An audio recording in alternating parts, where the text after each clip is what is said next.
Bismillahirrahmanirrahim. Bienvenue dans cette leçon d'orthographe qui portera sur le pluriel des noms composés qui s'adresse aux élèves de la 6e année unité 5, sécurité, code de la route.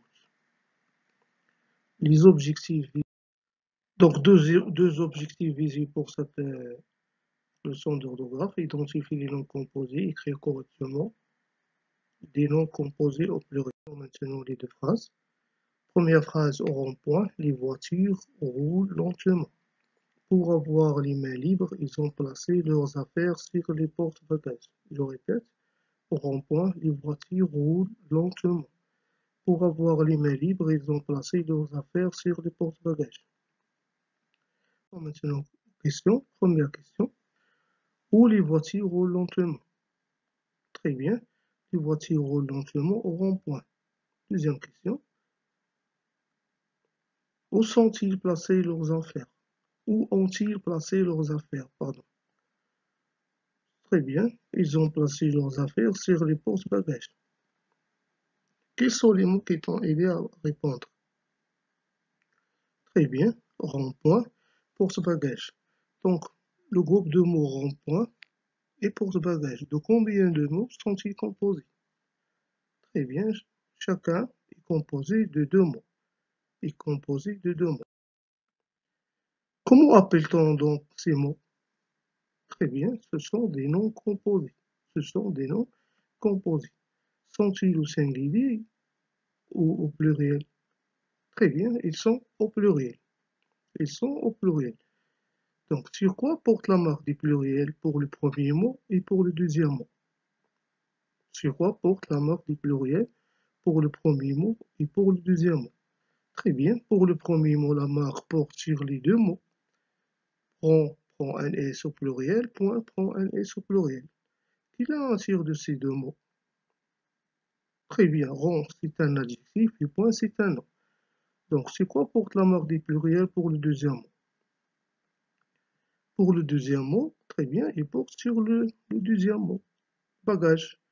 Porte ne prend pas S au pluriel, alors que bagage porte S au pluriel. La nature de ces deux mots, porte et bagage.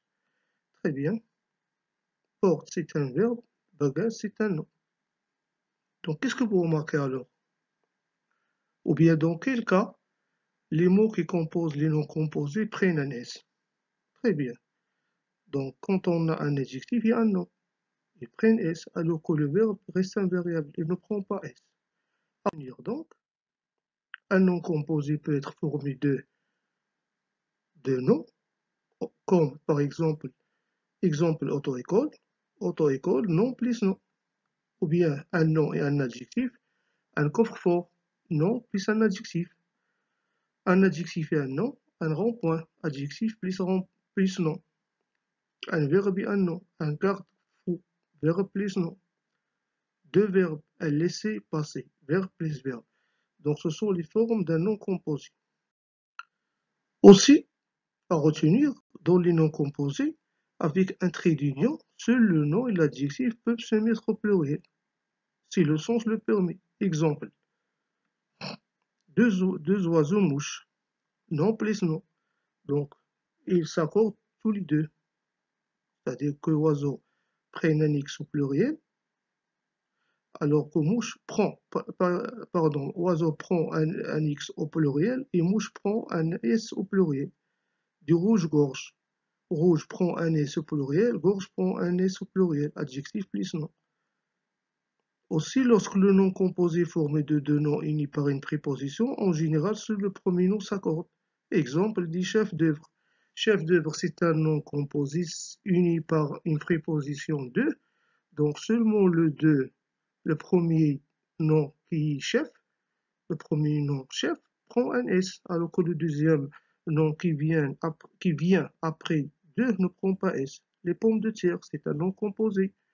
Nom composé où on a une préposition de qui unit deux noms, pomme et terre. Donc seulement le premier nom, pomme, qui prend un S, alors que terre qui vient après la préposition de ne prend pas S. Des arcs-en-ciel, la même chose, on c'est une préposition.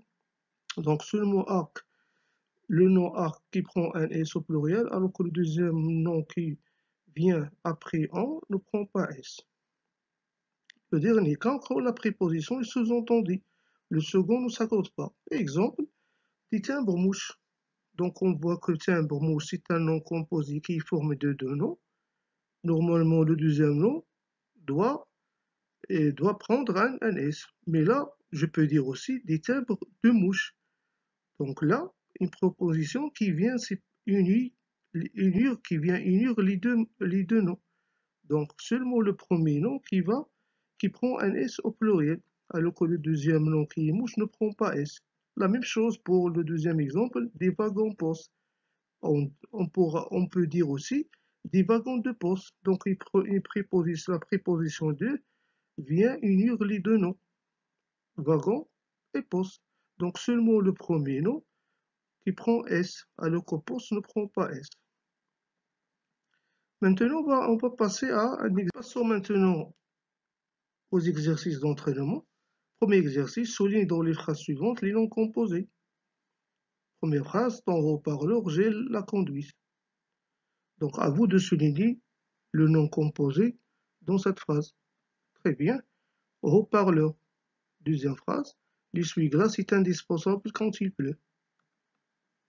Essuie-glace. Troisième phrase, un laissez-passer est exigé pour passer le contrôle routier. Très bien, laissez passer. Deuxième exercice, vous allez mettre ces noms composés, ou bien les noms composés suivants, pluriel, un rond-point, un repose-tête, un timbre-poste. Très bien, un rond-point, des ronds-points, adjectif plus nom, donc tous les deux prennent S, un repose-tête, seulement le deuxième mot qui prend S alors que le premier c'est un verbe reste invariable. Un timbre-poste, seulement le premier nom qui prend S alors que le deuxième reste un verbe. Parce qu'on peut dire des timbres de la poste. Donc là, c'est pas, donc des prépositions qui unissent les deux noms. Donc seulement le premier nom qui va prendre un S. Passons maintenant à l'exercice écrit. Vous allez mettre les mots composés entre parenthèses, ou bien les noms composés entre parenthèses, au pluriel. Les conducteurs peuvent ranger leurs papiers dans des porte-documents. Il faut laisser une distance normale quand on est derrière les portes auto. Les ronds-points sont des places circulaires de par plusieurs avenues. À vous maintenant de réaliser cet exercice sur vos cahiers. Nous allons passer donc à la correction. La phrase plus tard, les conducteurs peuvent ranger leurs papiers dans des porte-documents. Donc, porte ne prend pas S réservé parce que c'est un verbe, document c'est un nom, il prend un S. Deuxième phrase, il faut laisser une distance normale quand on est derrière. Les portes auto, porte c'est un verbe, reste un variable, alors qu'auto c'est un nom, prend un S. Dernière phrase, les ronds-points sont des places circulaires de par plusieurs avenues.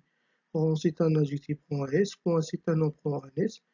Donc voilà, merci de votre attention et à bientôt.